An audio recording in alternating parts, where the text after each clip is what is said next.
Welcome to another episode of The Brand Called You, a podcast and podcast show that brings you leadership lessons, knowledge, experience, and wisdom from thousands of successful individuals from around the world.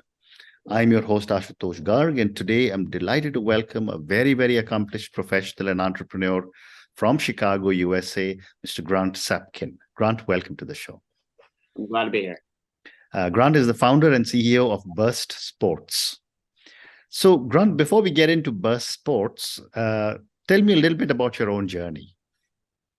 Yeah, I'm 25 years old, living here in Chicago, Illinois. I'm originally from Denver, Colorado. Yeah. My entrepreneurial journey started actually 10 years ago when I was 15, when my mother would be driving me to network marketing meetings and all that, and I would be talking in front of groups of people in their 20s and 30s. And that really, I found my passion for personal development, personal growth, the growth mindset, leadership, and learning all these other skills that have helped me in all my other ventures since then. And then fast forward to about a little over a year ago now, I launched BurrstSports, and all of this has really led me to be able to do this.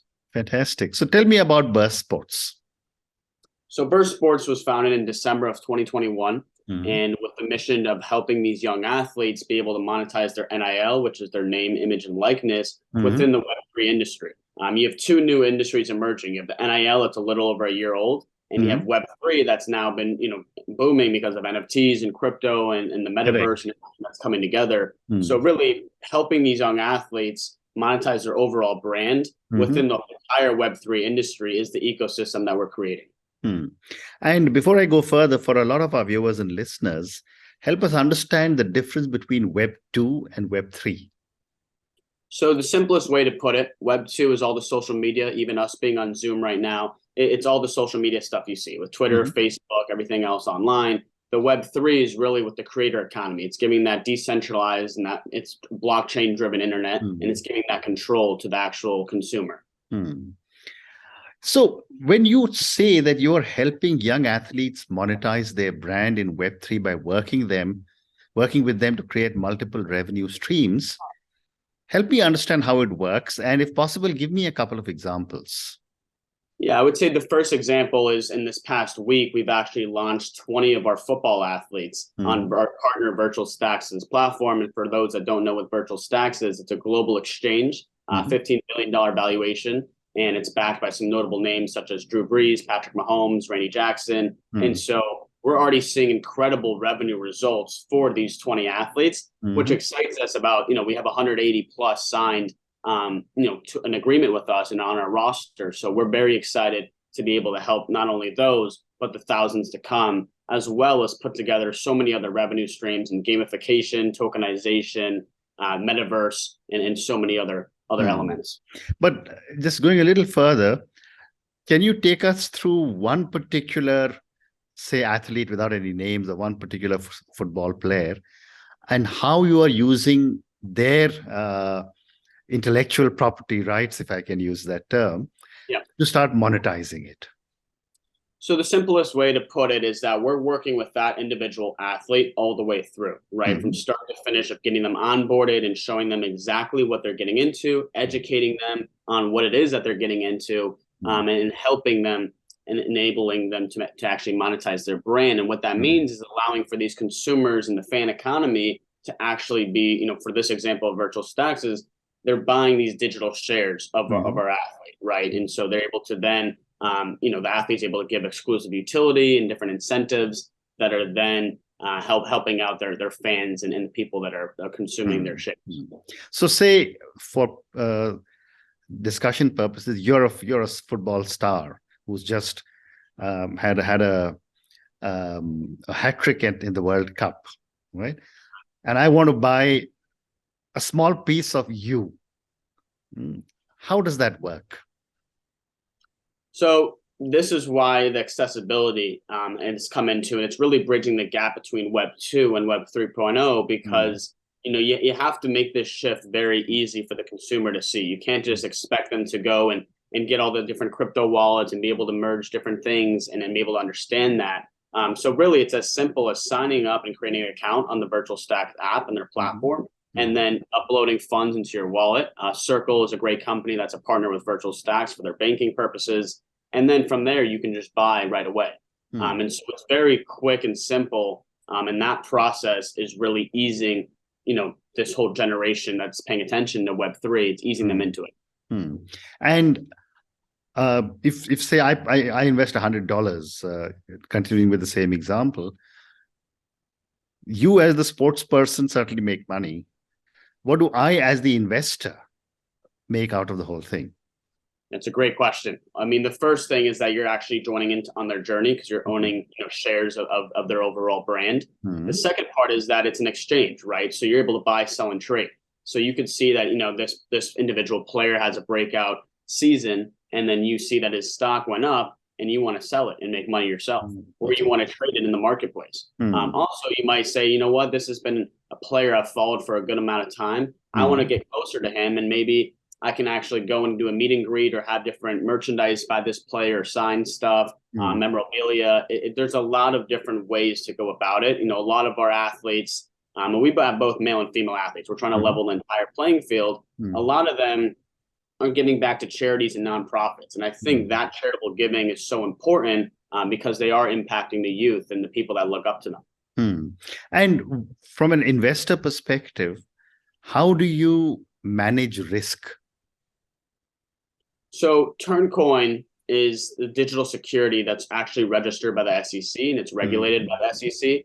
That's where you see when you have that in place. And as an investor, from an investor standpoint, you know that you're getting involved with something that's very secure, right? And I think as this is so new to everybody, you want to make sure any investment you're doing that's involving within the Web3 realm, that it is a really safe and risk-free play.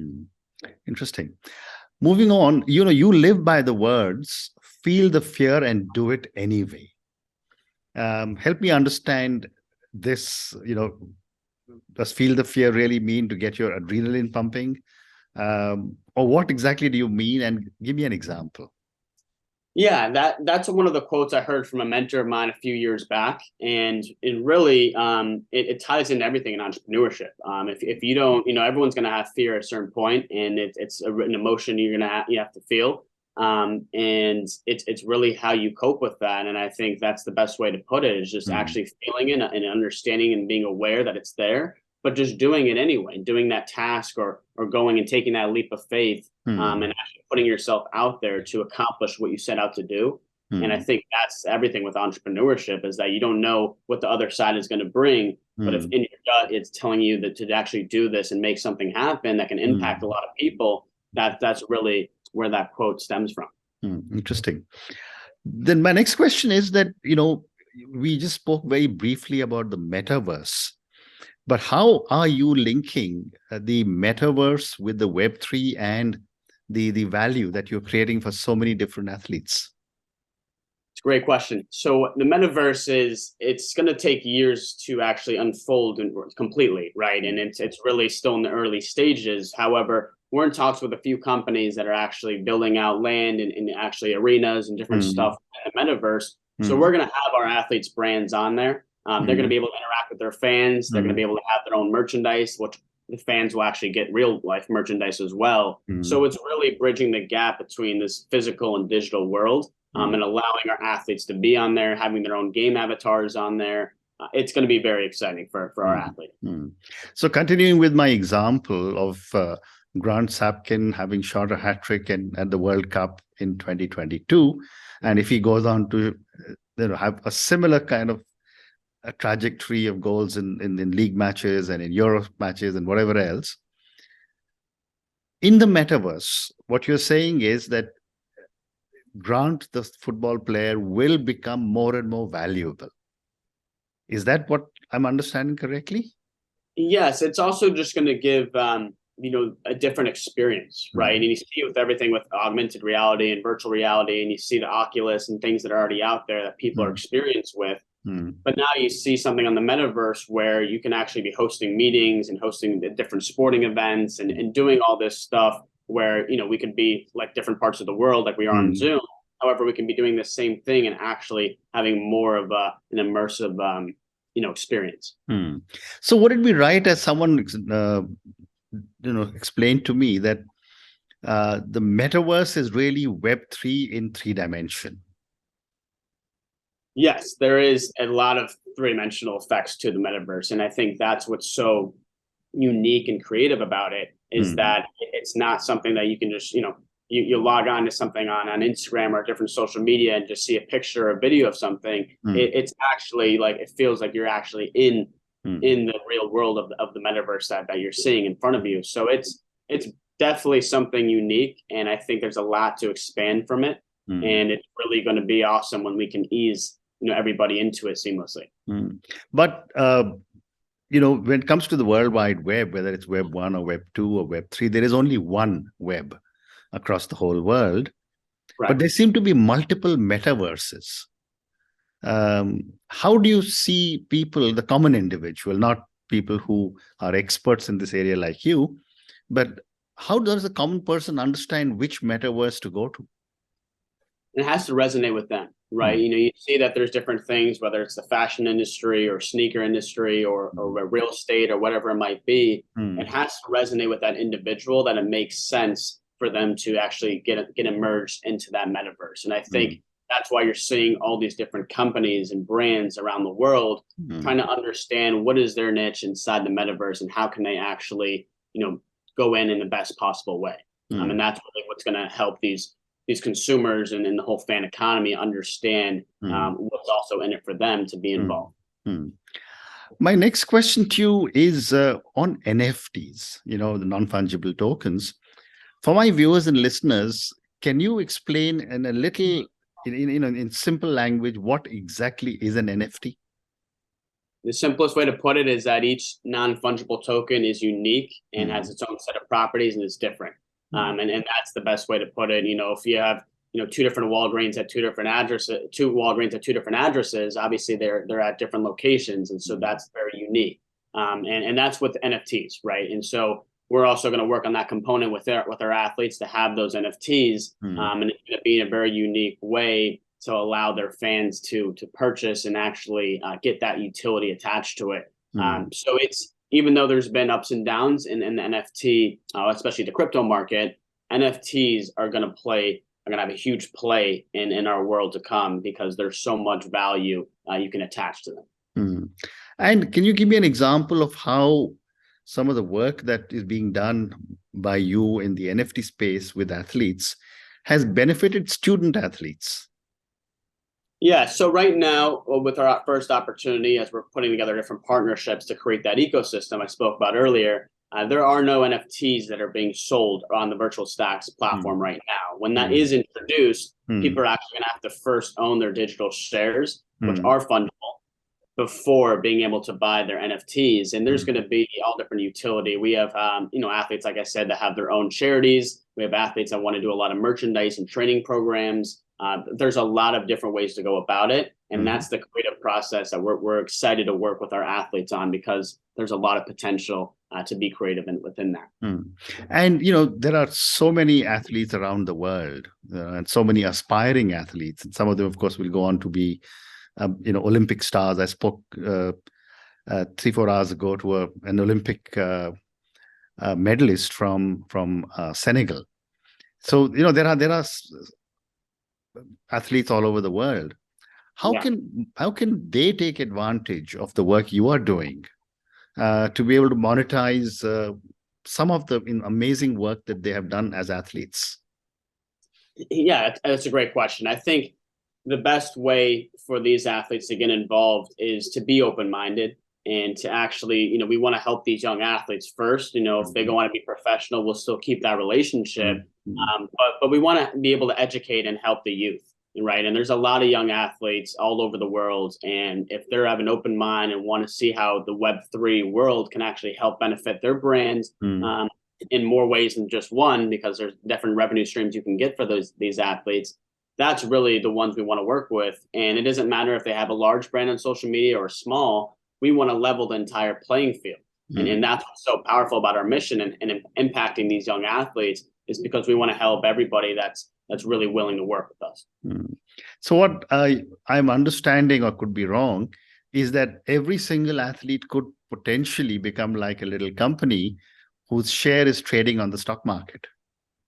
Correct. And that's where you see the slogan from Virtual Stacks that it's actually stacks and people instead of shares and companies. So it basically is like that. And it is really a people for people movement. And you see their ambassadors that are big spokespeople around the whole world, and they are promoting this because they really believe in the vision of giving back and giving an opportunity that can really change the trajectory of a lot of these young athletes and help them in so many ways.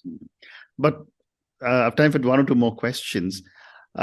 Given the fact that a lot of this trading will happen in a crypto exchange, what will be the impact of the recent debacle in one of the crypto exchanges on perceptions and confidence of the market?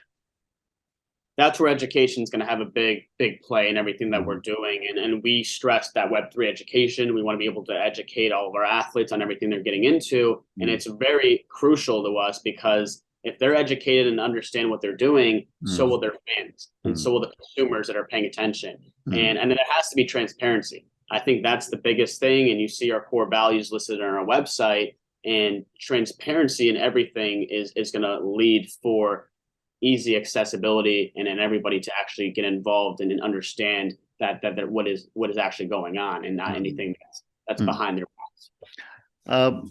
And do you see, since this is all self-regulated and this is all the risk is managed within the entire community, so to speak, do you see legislation or governments around the world stepping in? Because the moment a small individual's money starts to get invested, the government becomes morally responsible to protect that individual. Do you see the government stepping in with regulatory controls? I definitely do. And I think there needs to be a little more regulation. But just for example, with Virtual Stacks, the Turncoin security that's actually regulated by the SEC, that gives a lot of, just security for individuals that are investing because they know what's actually being regulated, right? And I think that's going to play a big part also on the NIL side, with the name, image, and likeness for these high school college athletes. The NCAA and these other, industrial companies, they have to really, there's got to be more regulation and more education on it, right? A lot of these universities aren't providing enough resources to educate these young athletes on different industries and the deals they're getting into, and also the financial education. If they're having real money come in, what are they going to do with it if they've never had that happen before? Education is everything on all aspects. Amazing. And my last question to you, Grant, and this is for the many, many people who will listen to our conversation. Based on your own amazing journey in the world of tech, in the world of sports, and you seem to have achieved so much at a very young age of 25, what would you say are 3 lessons or 3 learnings you would want our viewers and listeners to take away from this conversation? I would say 1, be curious. And 2, look to surround yourself with people who know more than you or smarter than you. And 3, just be a sponge and actually be willing to take that risk and go for it.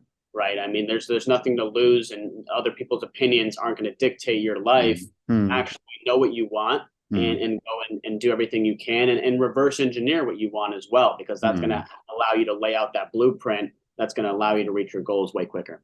Amazing. And on that note, and your 3 amazing lessons, be curious, get smart people around you. And third one you said was be a sponge. Thank you, Grant, for speaking to me. Thank you for talking to me about all the amazing stuff you're doing. I've learned so many new things. NIL was a new term for me, which is name, image, and likeness. Thank you for talking to me about BurrstSports and all the great work you're doing to support so many sports persons from around the world. Thank you for talking to me about NFTs, the Web2, Web3, about the crypto, and all the great work that you're doing to be able to support so many different charities that these sports people are going to be supporting. Thank you again, and good luck to you. Thank you, Ashutosh. I appreciate it and very grateful to be on your show. Thank you for listening to the Brand Called You videocast and podcast, a platform that brings you knowledge, experience, and wisdom of hundreds of successful individuals from around the world. Do visit our website, www.tbcy.in, to watch and listen to the stories of many more individuals. You can also follow us on YouTube, Facebook, Instagram, and Twitter. Just search for the brand called You.